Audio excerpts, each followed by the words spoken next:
Welcome to the Second Line Show. I'm Nola Nash. Let's let the good times roll.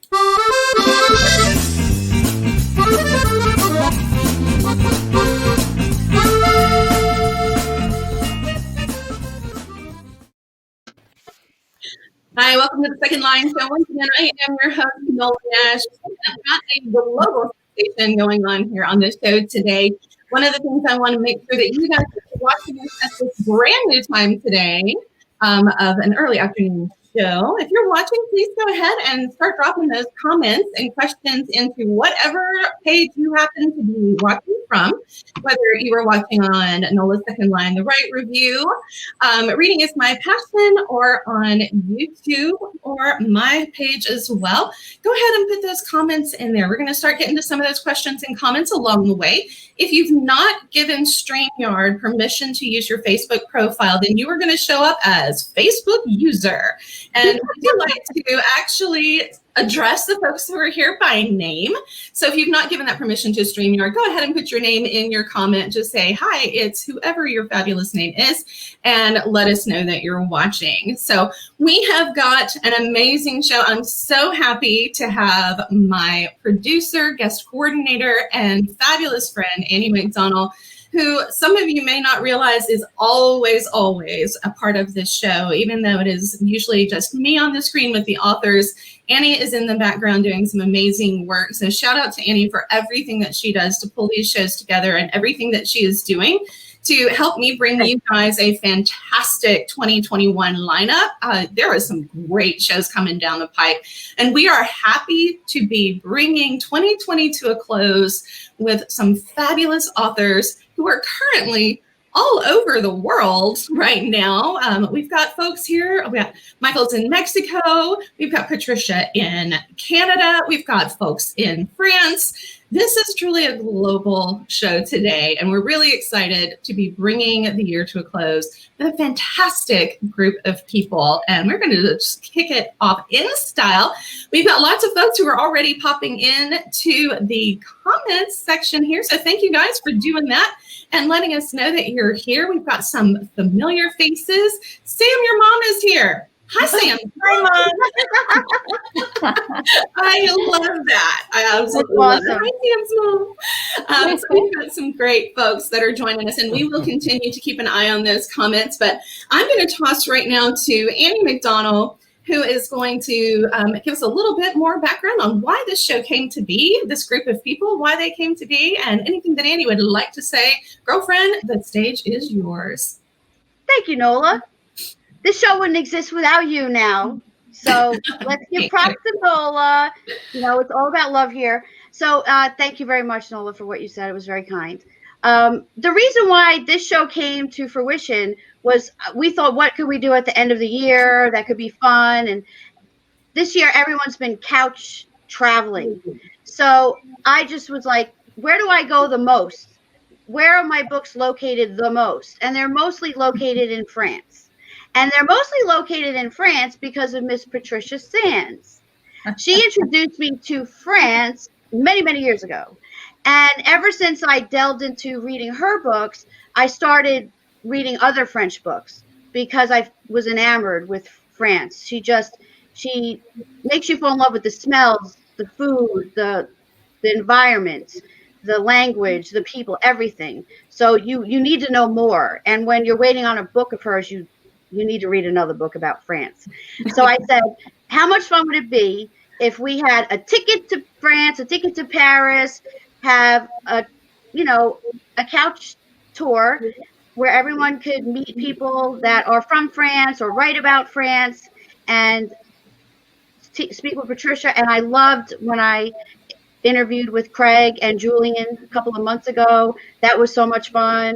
So we had to have them on. So thank you for being here. And Sam, I interviewed with you when we did the debut 2020 authors. And I also watched you interview with the Jane Austen Society of India.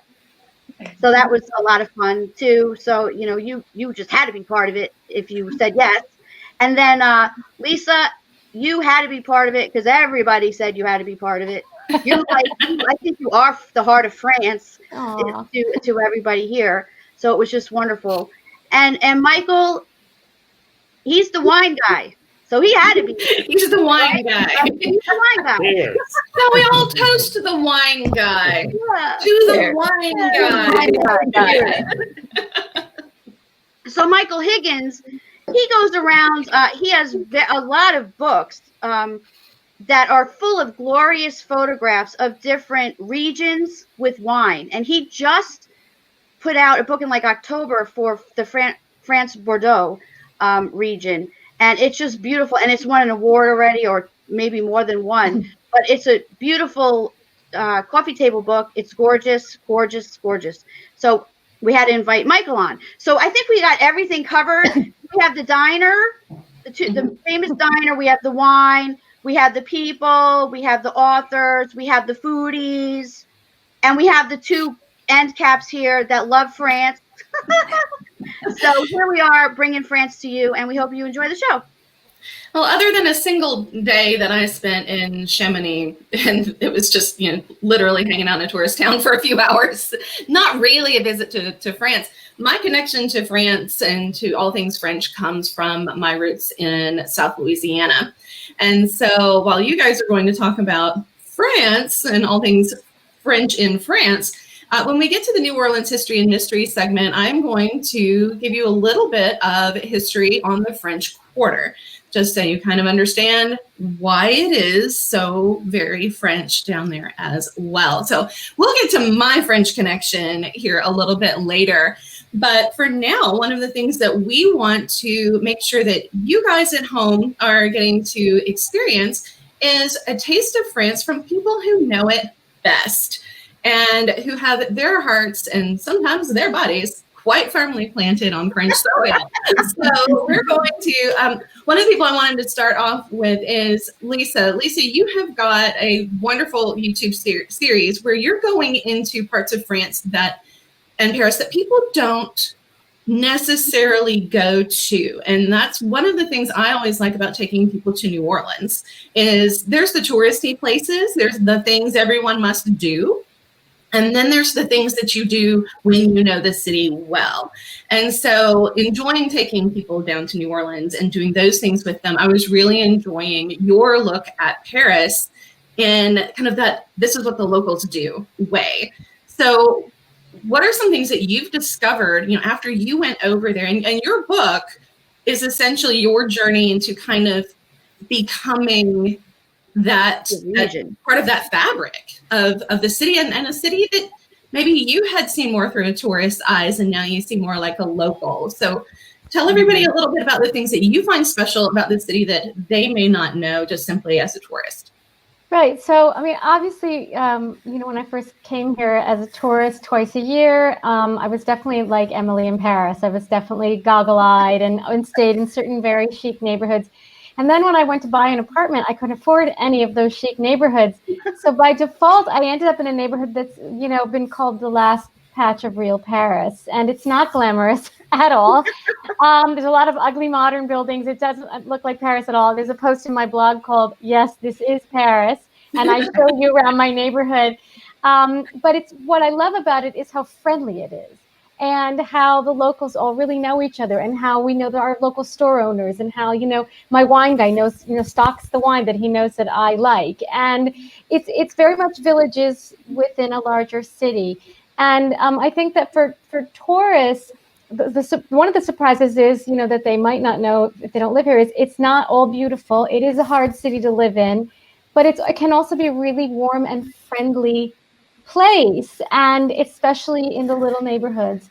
And you find your favorite baker and your favorite butcher, and there really is the butcher and the baker, and you go to them. I don't buy in the grocery store. I'll go to my guys, and they, and you get these relationships. And there's something very old-fashioned about that I feel is really preserved here. Even though the city's really moving forward toward the future, there are still these things that are very French, that are very like being in an old little village from 1900. Do you have a cheese guy? I do have a cheese guy. He's a real Yes, I'm fascinated by cheese guys. I do. I know so much. They're like wine guys. You guys just know everything, like every little nuance of something, and it's just fascinating how Yeah, there's so much to know about that, and they take their cheese very seriously, just like they take their wine.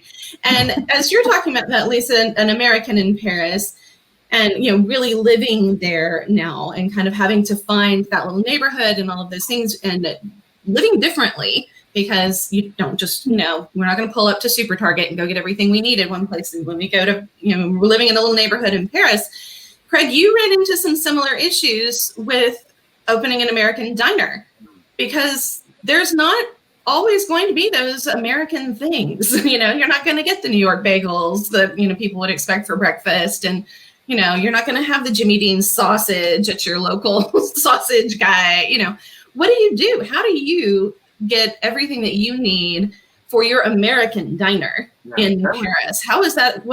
How did you face that challenge, and what did you learn in the process? Well, I opened my first diner in 2003, and let me tell you, back then it was so hard to find these ingredients. From maple syrup, peanut butter, like you said, bagels, bacon was one of the hardest things for me to find. Real bacon. I went from butcher to butcher to butcher, and the closest they came was Canadian bacon, which I love, but my restaurant wasn't called Breakfast That's One.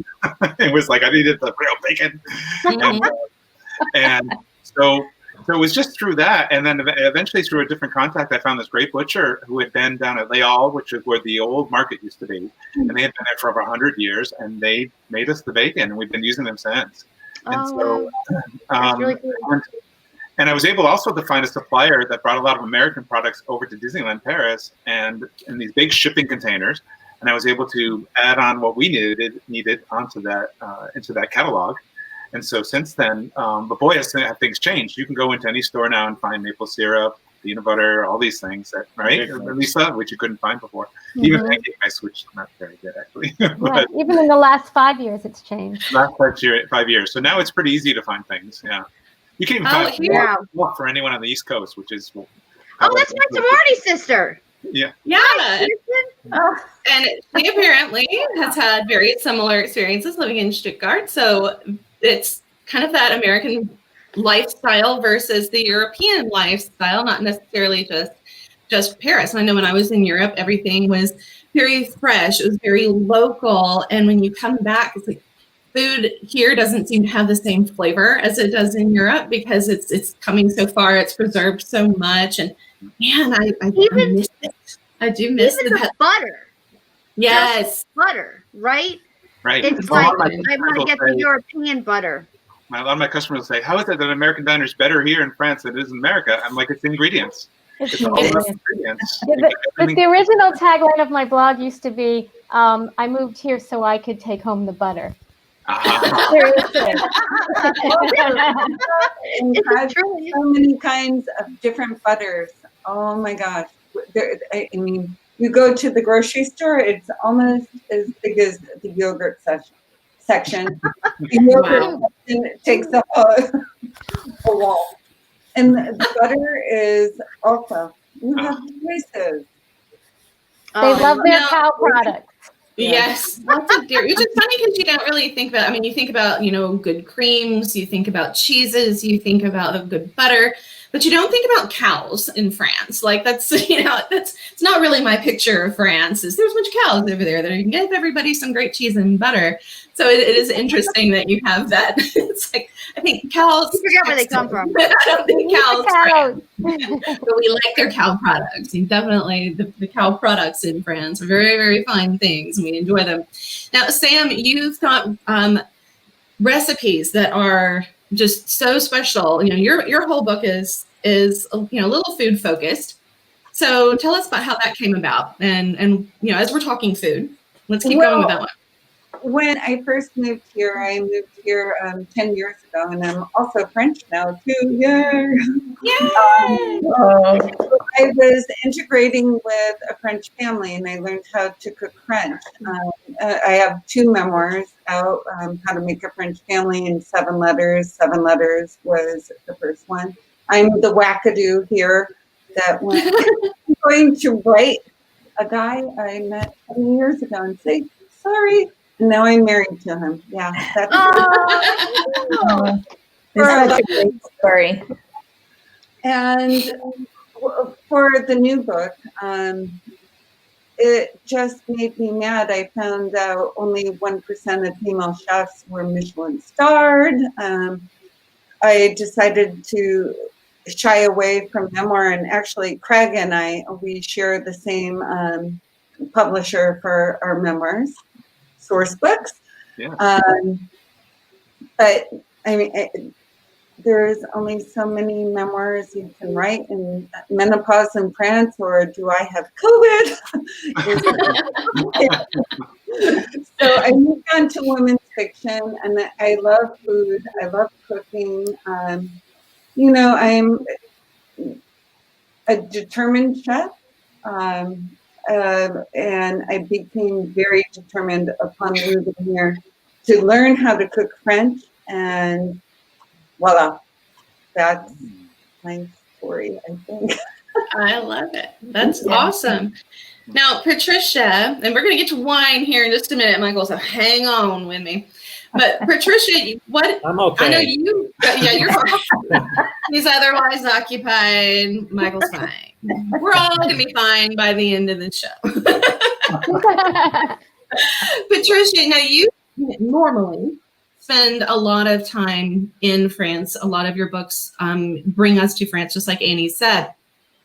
What types of foods, what types of things are you looking forward to most as you start thinking about your next trip into France? And I know you go to different regions. It's not just Paris. So you don't have to stay centered in Paris here if you want to go somewhere outside. Sure. No, I would love to take you south. I mean, I love the time. We usually try to spend a week or so in Paris anyway, but the bulk of our time is spent in the south. And our first visit there, extended visit for a month, was in Menton, which is, just not far from Nice and just at the Italian border, actually. And we knew after spending a month there, which we did through home exchange, that was, that's how we spent most of our time in France. Oh, I'll sit on my hands. You can talk with your hands, Patricia. It's okay. I do. You're going to do it too. Yeah, in the first few years, it just so happened that we got into home exchanges, and it turned out that French people, we had a home in Florida as well, so we would use that for our exchange. And French people love to go to Florida in the summer when North Americans don't want to be there. So it worked out really well. And so we would go, and my husband was a physician getting close to retirement, so his schedule was flexible. So we could, go for a month or 2 months or 3 months. The longest we were there. I know, I'd be there all the time. We'd be there all the time if we could, but we have a big family and we just can't leave them. But if we could live there 6 months a year, we'd be very happy. So anyway, the south of France, and what I'm looking forward to the most, besides everything, is going to the market, to the daily Provençal market in Antibes. Craig and Julianne, you would be very familiar with that. And just as you've all spoken about, the fresh foods. I love how they use the terroir in France, where they tell you where everything is from. So it's an education every time you go shopping. Because you also love the fabrics. Pardon me? You also love the fabrics. I do. I love the fabrics. And all my family and friends have more tablecloths and placemats and napkins from Provence than they ever care to have. My brother has said, "Thank you very much. We love them, but we don't need any more." They're irresistible. I'm just looking forward to everything. Well, now, go ahead, Annie. I just wanted to say, I was waiting for you to talk, Patricia. Patricia, this whole thing did start to bring France to you, since you were not able to go this year. That's and so I'm gonna nice. cry because I feel so bad that you haven't been able to go. Well, I'm telling you, it seemed like a really strange year after 20 years of being there, to not be there. And especially because 7 years ago, I started doing tours in France, women's tours based on my books. And so that was always part of what I was there for. And honestly, that's the biggest joy in my life, is just, as you all know, I mean, sharing our passion for that country, right? No matter where it is that we're living. And so not being there to do a tour was really very weird. But Annie, as you say, there's always next year. So That's we right. live in hope. So, yes, Yeah. you gotta live in hope, and that's one of the reasons why we wanted to kind of send this year off in a very positive way, very full of hope. It would be very depressing to sit here talking about a country that so many people know and love if we didn't have the hope that it could one day be somewhere that we could travel to again and to experience again. So the whole point is to bring hope, to bring that, you know, that idea of a place, that knowledge of a place that we can share with other people who maybe have never been there, and so they can add this on their I'm going to travel to this place one day list, because we got to hope that one day we're going to be able to travel to those places we want to go again. And so, you know, this is a great way for people to get to know your France, your Paris, in the way that you know and love it. And like Lisa shares on her YouTube channel, and, you know, all of these other experiences that are not the typical travel brochure experience, because there's more to every place than what you're going to see as the typical tourist thing to do. And there's so much of France to experience outside of Paris, which is why I love that you took us south there for a minute to talk about that. Now, Michael, you've done vineyards and, you know, wine tours all over the place. So what is it about France and Bordeaux, since this is your most recent book, what is it about Bordeaux that is just really special to you and kind of spoke to you through the wine and the vineyards and the photographs? Bordeaux is beautiful. I mean, it's spectacularly beautiful. But the thing about it, from wine perspective, it's the center of the universe of wine. This is where Cabernet Sauvignon comes from. It's the most planted grape all over the world. And its home is Bordeaux, along with Merlot and Malbec and these really famous grapes. And it's really accessible. There is a new high-speed train a couple of years ago that was put in between Paris and Bordeaux. It takes 2 hours. You can't even get to the airport in Paris and get to Bordeaux faster than you can just go 2 hours from downtown to downtown. That's really nice. And this is the land of the famous wineries like the Mouton Rothschild. This is where this all occurs. And I think of it as the land of castles. Yeah. There are castles. The photos I will show you a picture of castles. Yes, please.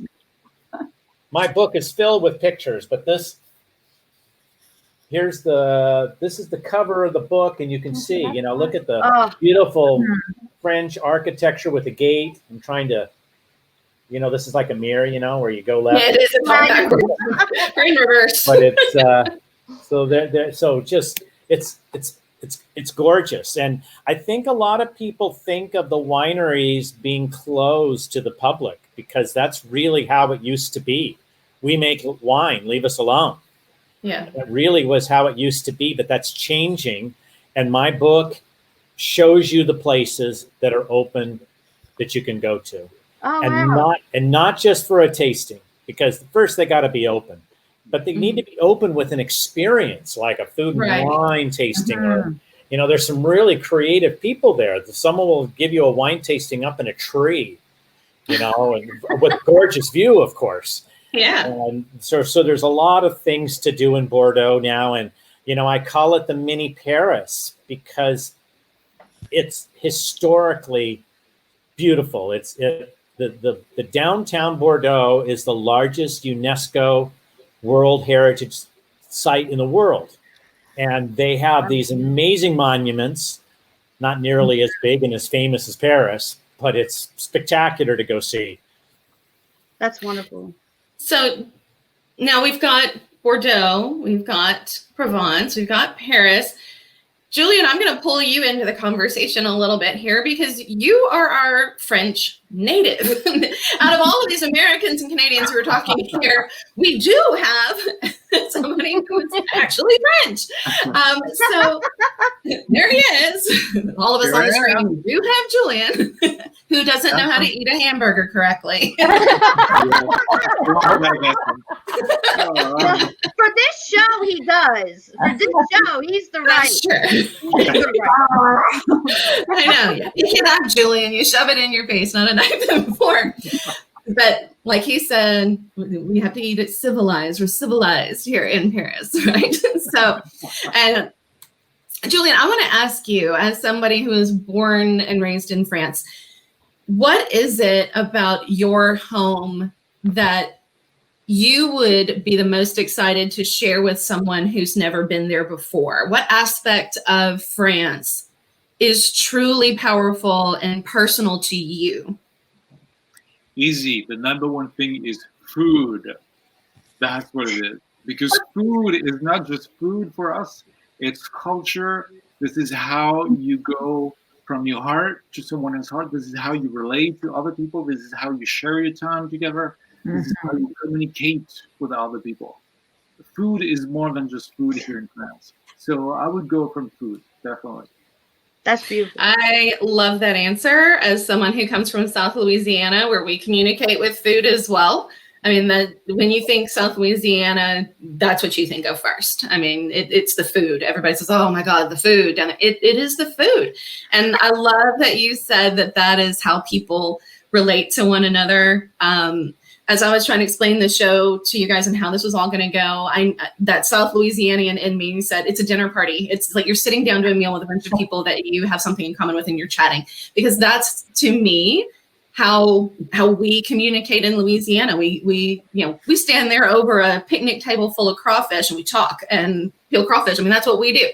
And it is a great way to relate to other people culturally and just getting to know people over a plate of really good food and really good wine. It gives you something as an icebreaker to a conversation. If you can talk about the good food, the good wine, it's inevitably going to lead to other conversation. It's a great way to open up. When I last spoke with Julian and Craig, they said something very similar to what you're saying, and it's very interesting because it stuck with me for a long time.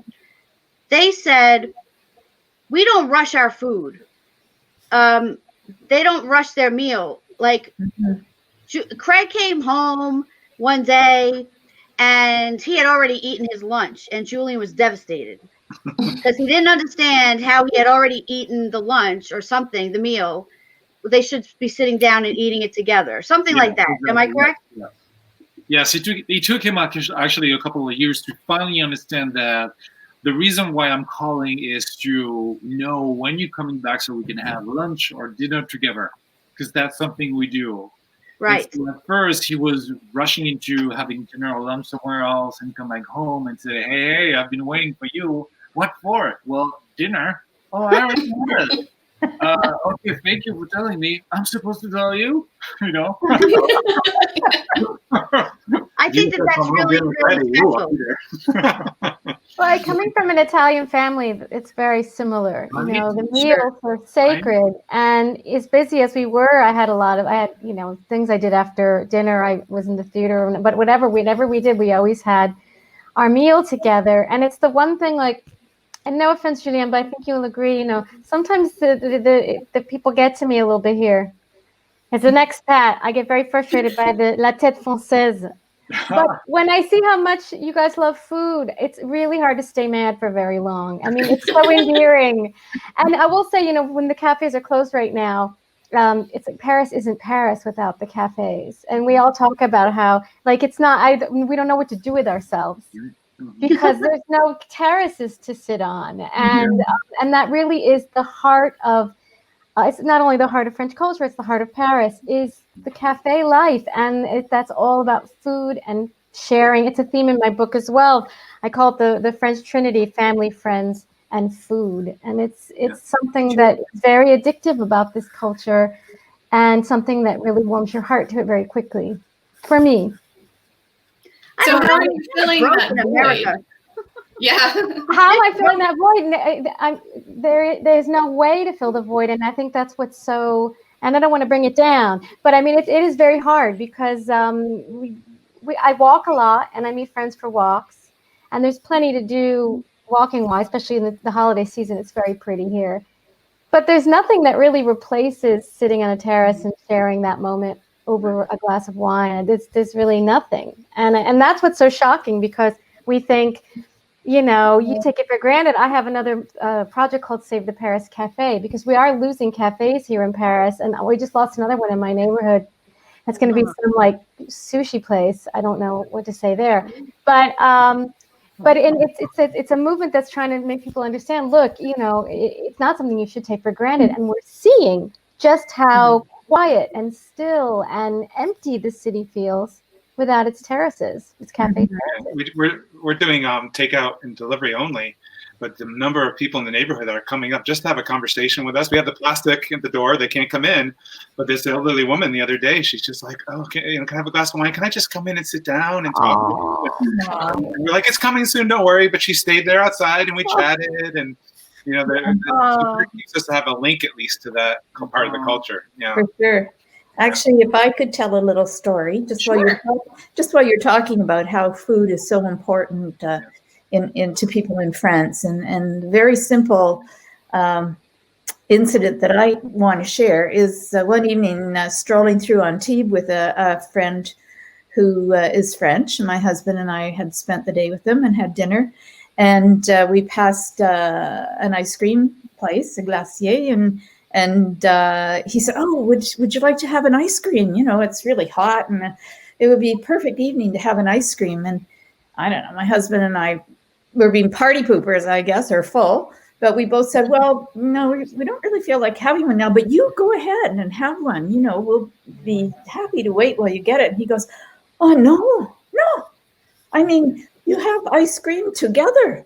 He said, "For one person to have ice cream, this is not right. We would all have ice cream and we would all enjoy it together." And I mean, that really made an impression on me because it's really indicative of every aspect of food, isn't it? And Samantha, you must have had some amazing experiences when you first relocated. Yeah, and I've been here for close to 11 years now. I am French now. Je suis française. Voilà. And that was a nightmare, everybody. It was a nightmare getting the interview and going through the red tape. But one thing I wanted to say, because Nola, you mentioned like the myth and reality, and one of something else. There are a lot of myths for the French to be very cold. I come from a very warm French family. They're from the south. They're from Provence. I'm on the other side of the southwest. I'm in Toulouse. I would just say, like, it's amazing the stereotypes that people have, mostly for Parisians, though. Not for people from the south of France, because they are so warm here. I mean, my neighbor, they brought me cookies the other day. The other neighbor brings me nuts. It's like very much a community. Lisa, do you have anything to put on this? Do you think people are warmer in the south than they are in Paris? I mean, I think if you talk collectively, yes, because the city, collectively, the city, everyone's moving about and everyone's sort of cranky collectively. But I find that when you get to know, like, just like I was saying in my little neighborhood, there's a woman who has this cute dress shop, and every day we stand and chit chat, and she's like, "Hi," my wine guy, like, well, I probably know him too well, but I find that yes, I mean, it takes 5 years before anyone will ever invite you into their home for dinner, but I mean, God, it was like 2 days for me. They're like, come on over. Yeah, but yeah, and I smile too much. That's also a bad thing to do in France. You're supposed to be like, but I'm like, I know. No, it's hard to. I find it's hard to break in, but once you break in, you're like family, and it's even true in the neighborhood. Like my neighbor upstairs, she's always inviting me up for couscous. She's always making me. If she makes cookies, she makes these amazing Algerian cookies. She's always bringing me down a plate. So like this is in the heart of the city, but again, I think when it's the collective picture, but I think individually there's still this desire. I mean, there's a desire to connect in this culture. I think that's why they have so much trouble with social distancing, because they just want to connect, and it's so not hug. You want to connect, but not hug. No. My friends are huggers, actually. My Parisian friends are huggers, believe it or not. I found my people.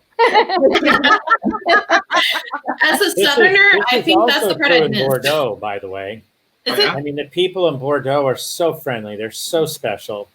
And after going there, I mean, I've been there 6 times now, and I have such good friends. It's almost as if I need to spend more time with my friends than there is time to go see wineries. They're really nice, special, warm people. That's so, nice. Julian, That's as our Frenchman here, why do you think it is that we have this perception of the French as being a bit distant, and yet, once you get to know them, they're very warm? Why do you think it's hard for the French to let people in? I mean, do you find that to be the case for you, or is this just sort of kind of like big city, like you don't think about New Yorkers being very friendly and outgoing, but people in the South tend to be, overly friendly? So what do you think as a French person, that relationship and getting to know people part of it? That's a very good question. The first time I met Craig and I met his friend and his family, I was wondering, what is that thing about having a hug? Are we supposed to have hugs with everyone? But I barely know this person. How am I supposed to hug that person that I don't know about the first time? It's so intimate, right? Yeah, but you bees everybody. Everyone has to bees. That's very intimate. It's more about the distance we have between people. And you guys are very open, and you say what you think, and you ask questions that we don't ask, actually, French people, when you meet someone. And that perfect example would be Craig and I. Actually, we have 2 different approaches. It would be the American asking a lot of questions directly. Me, I'm more French and reserved, so I don't ask people about what are they doing in life, what are their job, or all that private thing, because sometimes you don't want to have a person define themselves by their job or something else. You want to have, a little, flexibility around it. Mm-hmm. And that's the French way of seeing things, which is actually the American way. Well, and that may be that American way of kind of rushing from place to place, like Craig was, rushing to have a meal here, and not slowing down to have the meal, and it may be that rushing to get to know somebody is that first question that we ask is, what do you do for a living?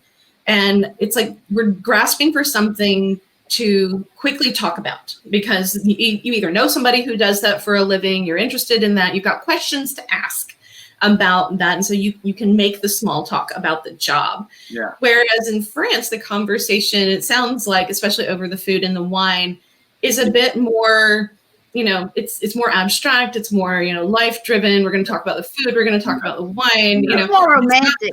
It's not so much getting to stuff, That's right. And I think that's a very American thing to do, is we have to jump into that conversation to desperately find something to talk about. Maybe we're not as good at just small talk and just being. I mean, that's something that I've experienced when I've traveled to Europe, is that Europeans tend to be very good at just being present where they are. And Americans are typically looking to the next thing they have to do on their list.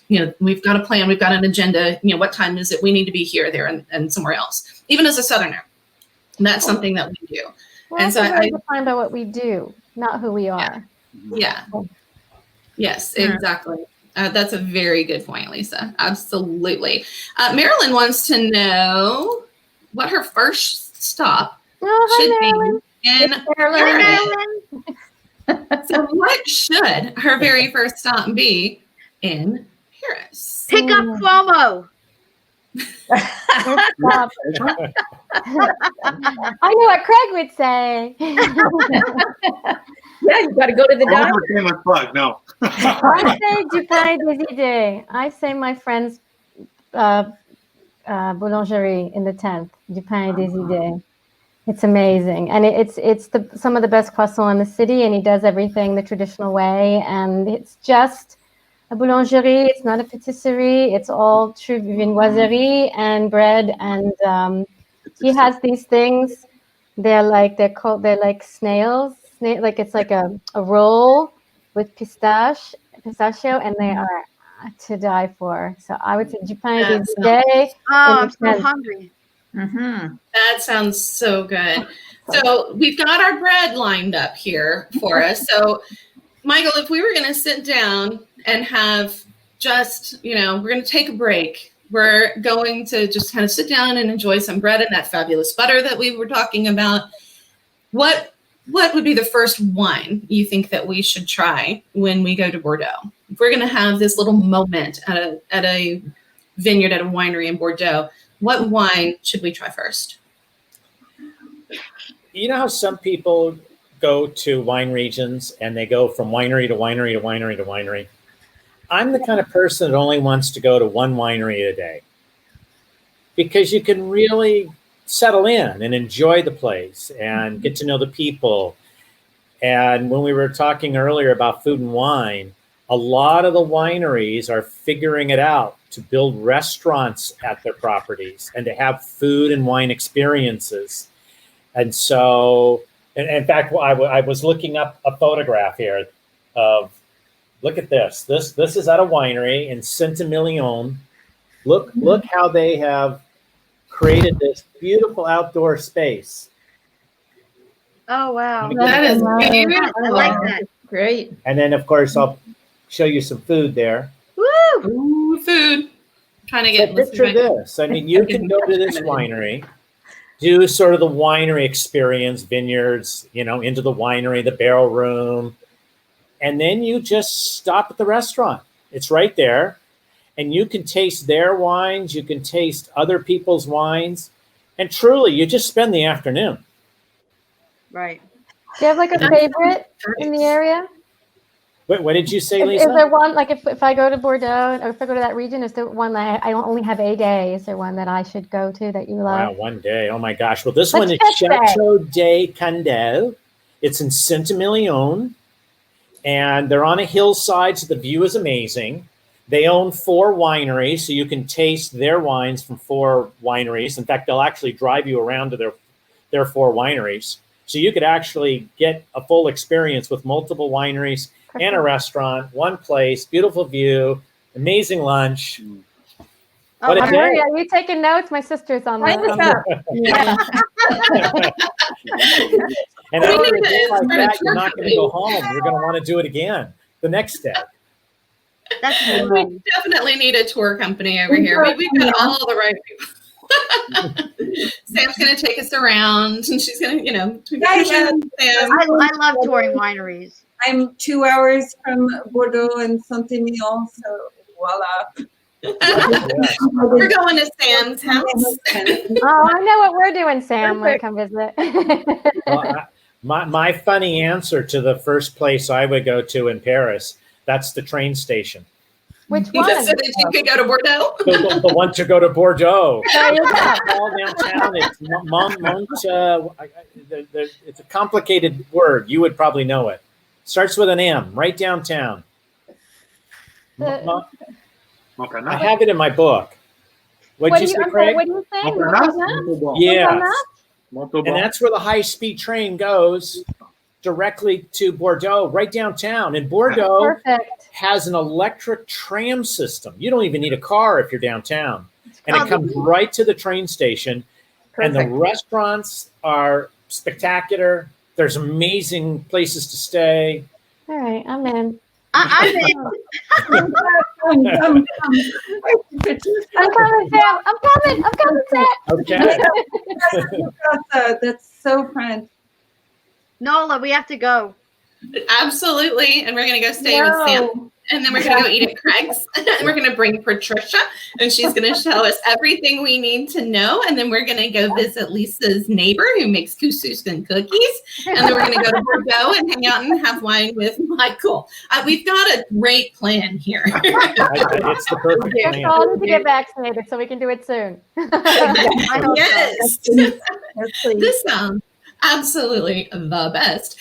We had a question about secrets about Paris that the average person doesn't know. So what is something that maybe we don't think about, or something that locals know that outsiders may not know about Paris? Something. I just learned something about Paris. What did you learn? About the love locks coming down. Oh, I know a lot about that. What is Yeah. that? ask So there Lisa. was a bridge where everyone was leaving love locks, and Oh, the love locks. Yeah. but they're taking them down. Yeah, Really? they took them down. I'm the founder of No Love Locks, so I'm actually the reason why they took those locks down. Sorry. Way to go, Lisa. I worked with Lisa Taylor Huff. She's passed away now, but we started this movement because they are historic bridges, and it was really a tourist that was doing it.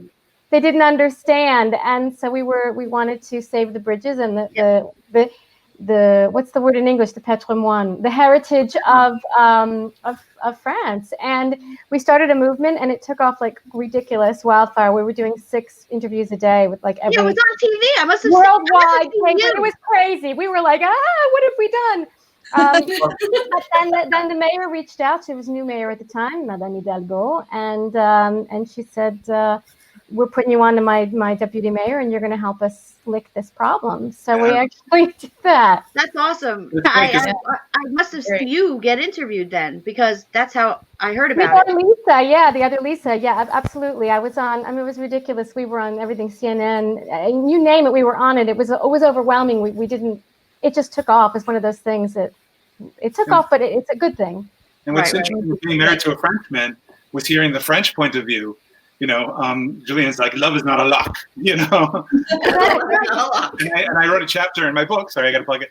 Love is not a lock. Oh, Yeah. it's in the hands. Why didn't I do He's that? mentioned in there as the person who, you know, helped bring Thank it, you you know. for That's that. right.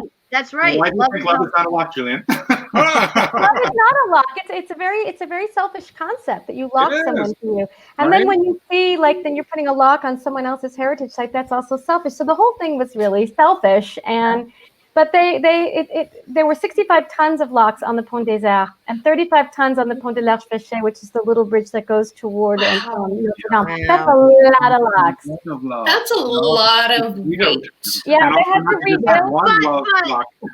People did think they were doing it out of love, so that is a lot of love. Yes, it is. Yeah. It's a lot of love. It's a lot of heavy, For the wrong reason, but they did think they were doing it for love. course. Heavy love. Heavy Yeah, love. of course. So, Sam, I want to ask you a question. Speaking of love here, Sam. Yeah. So 20 years ago, you told your very handsome guy no. What did he do? I was 19 years old. I met Jean-Luc at a cafe in Paris, Dame Tartine, à côté de, Dame Tartine. Craig, Julian, do you know Dame Tartine? No, I heard about it. Stravinsky Fountain, Justin Fox. It's still there today. Wow. So my French lover came up in 19, and he was like, "Hey, baby, this bottle of wine is horrible."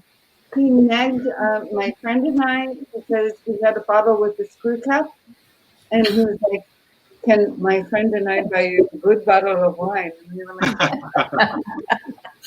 yeah, okay, but there is we will have to sit with you.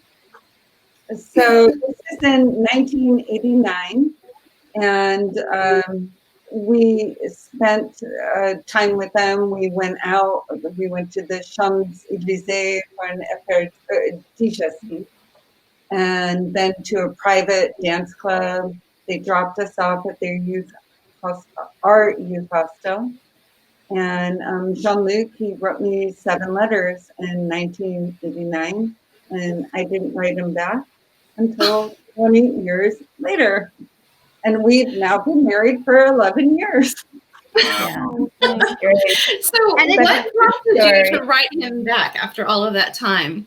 I was going through a divorce. I was facing regrets. I was like, damn it, he was a nice guy. Why didn't I do? And it was supposed to be an apology. I was like, sorry, dude. Sorry, dude. And at first, he didn't respond because my name, Samantha, he's like, am I going to be led to a porno site? Is this a trap? And so it took a week for him to write me back. And he was like, oh my gosh, your words are coming back to me like the wind. And he was being very poetic and cheesy. Yeah. My new word. You should have screwed that line. It's hormones. That's so romantic.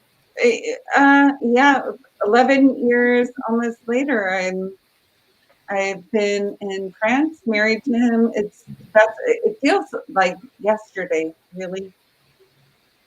See, that's the American in me, Julian. Sorry, asking all of the personal questions. Forgive me. I'm like, hey, baby, here I am. I love It's a great story. It's a great story, and it's a great read. That's how I first discovered you, Samantha, years ago, reading that, and just loved it. It's so good. And your new book is fabulous.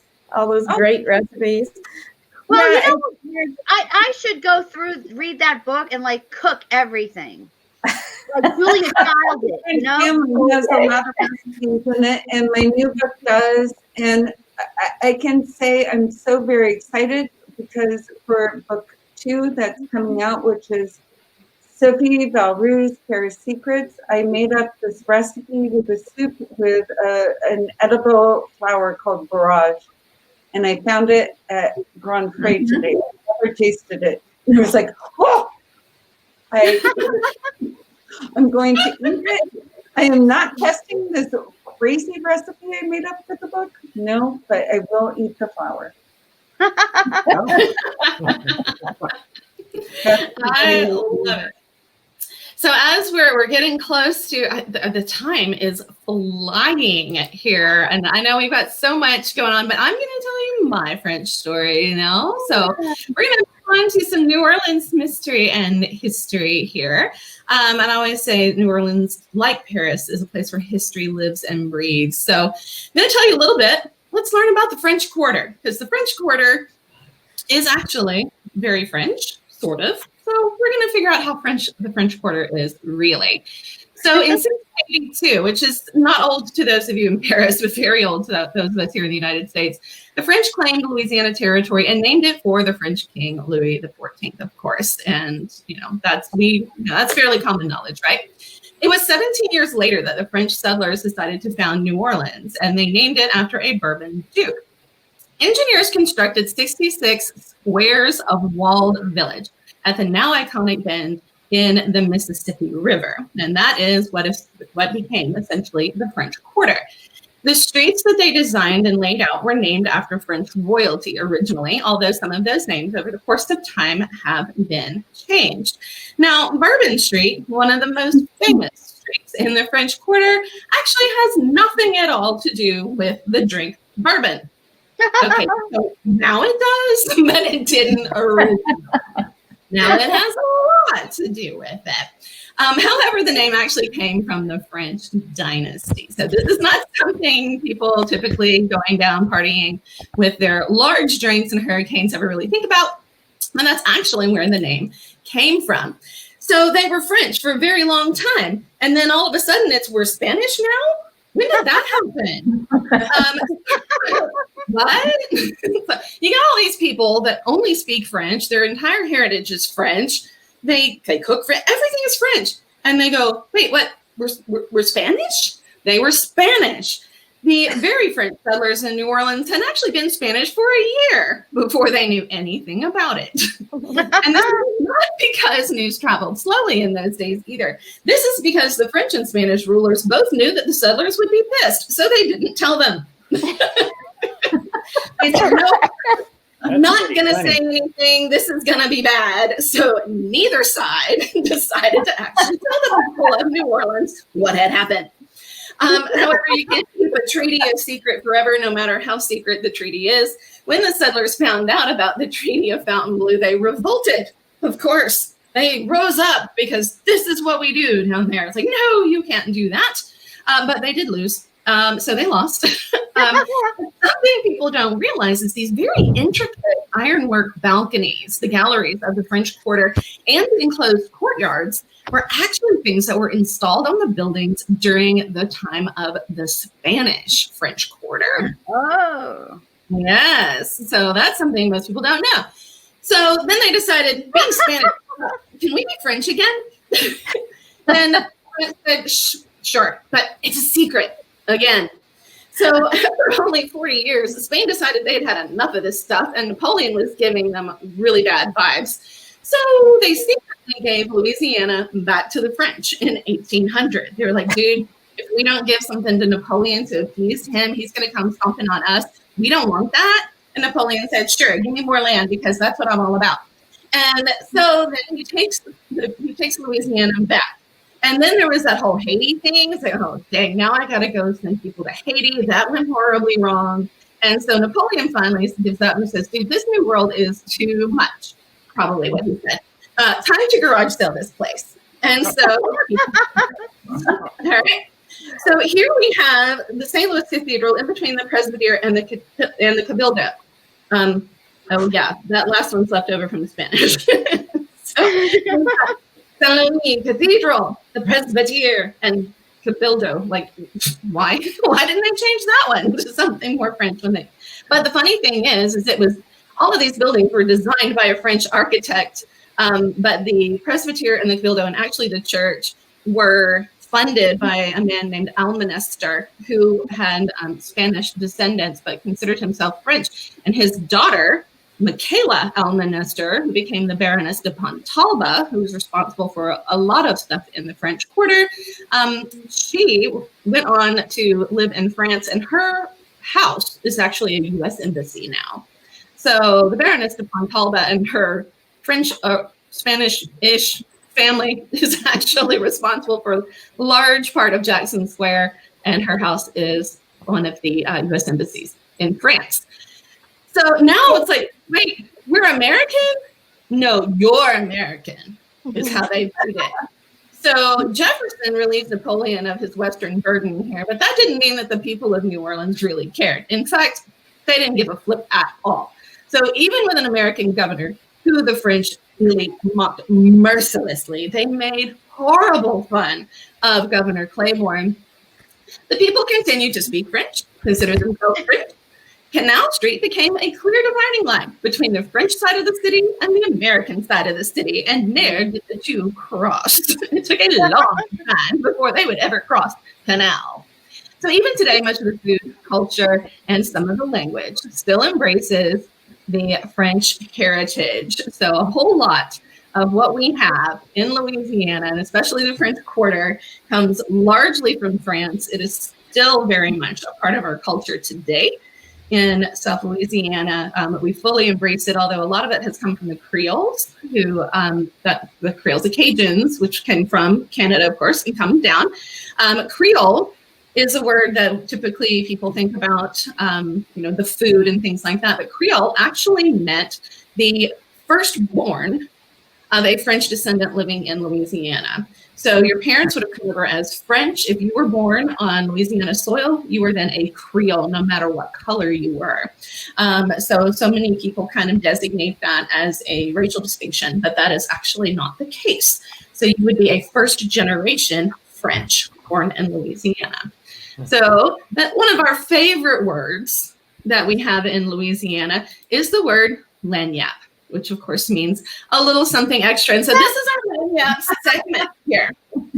So Paris is the city of love, light, food, wine, lovely things. So we were talking about our love of cow products and dairy products. So if we love these things so much, authors, now you get to decide what is the sexiest cheese.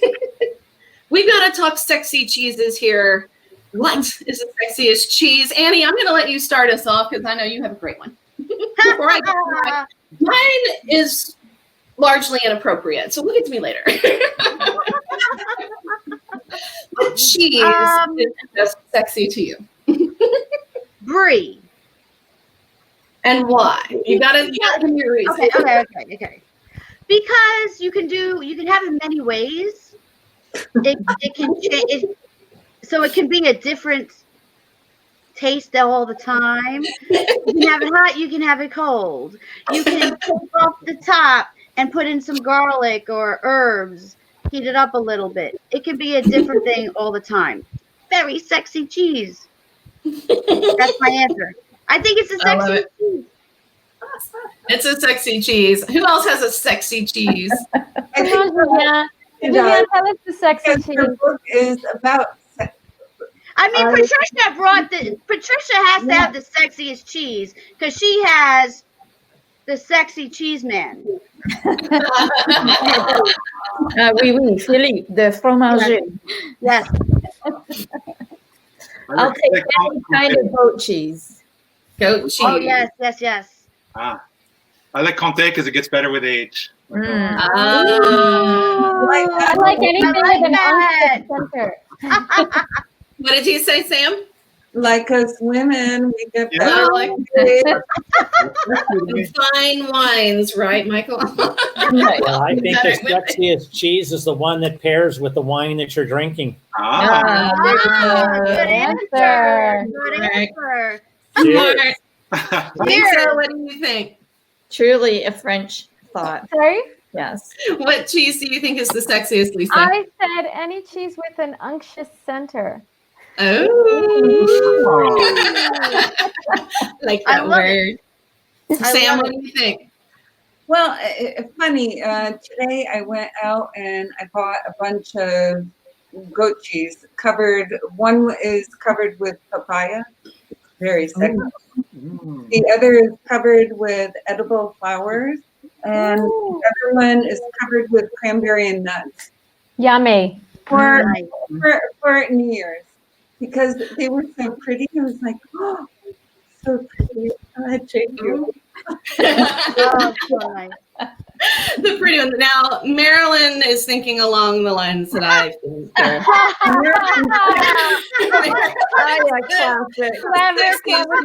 American single. Oh, Marilyn. I love it. And so mine, I told Annie that, so I wasn't sure I was going to share it, but it's my show and any show. And if we want to be inappropriate, we can be inappropriate. My sexiest cheese, I think, is Swiss because you can always find a hole that's exactly the right size. For whatever it is that you're using to put in that. But yes. Oh my gosh. We're gonna go back down to Bourbon Street and we'll try to sell that down there. That one. There's gonna all of a sudden be some Swiss cheese restaurant on Bourbon Street now. There are a ton of people saying hello and making great comments about. Yes. I see. Well, I just got for the first time I can't say it. What is it? The charcuterie. Charcuterie board. Yeah, I got that. All right, for myself. So Serena sent me like everything you could put on it for my birthday because it's December 5th. And so I put it all together. It was awesome. I had everything on it. So then around Christmas, there's this big boom on the porch. I'm like, what was that? And I go outside. She sent me like every cheese, everything you could think of for this stuff. So I'm very grateful to her. So I have it for like the rest of the year because that stuff never expires. So that's a good thing about I'm very cheese. grateful.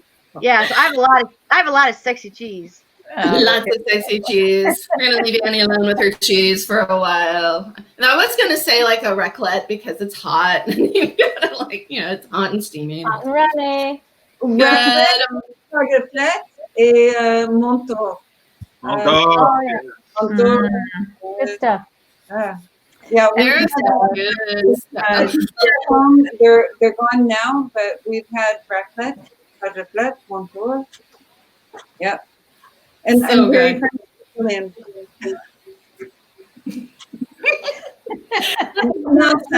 Because it has to be carefully undressed. I knew that would be a fun question. Anne wants to know where Jean-Luc is. Oh no! My husband, he threatened to dance naked in front of me. I was like, no, I'm scared.